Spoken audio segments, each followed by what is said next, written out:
World Maitai Council na lebak phayamda press release amakak thamjari madudi lakleba September gi kunga nipal da Imphal gi City Convention Center da Honorable Minister Govindas na chief guest oiduna mifam ama phamgani haiduna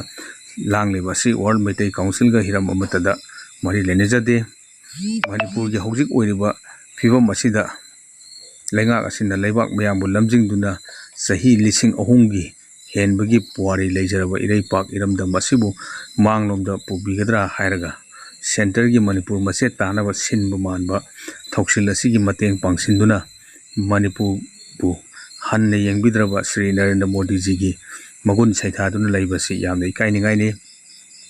loinana 2018 gi October amadagi hogdokhiba World Maitai Council na 2021 gi Guwahati gi mifam da lawkhiba ware ngasi phawba leptana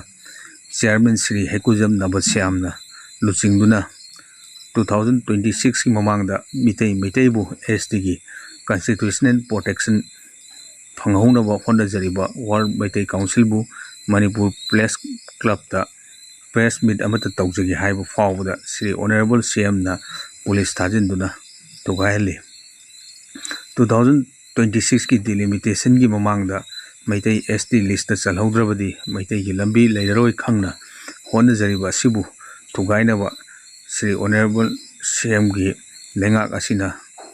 tawningbata tawba chonglam chadabagi WMC dagi tanthokraba amasung medical ground da masana asa phatre haiduna pothajakraba loinana MP gi vote lekpani haiduna WMC dagi toksakraba asina singba miwoi kharaga manaraga SD gi ihobu namthanaba WMC gi ming sinaduna City Convention Center da minister ani yauna World Maitai Council ani thokle hainaba siliba asi yamna tahoidaba thabakni aduna laingak tawudabadi laiba kangkhong chairiba asi karamna loisingadage haiduna honabiu maduda WMC na angamba mateng pangjage ngaram asina laingak na miyamgi damakta khanbiduna Honorable Minister ani na ani thokpi tahanaba thangjiliba khongthang asi handokpiu maduna laibak miyamgi apabo oigani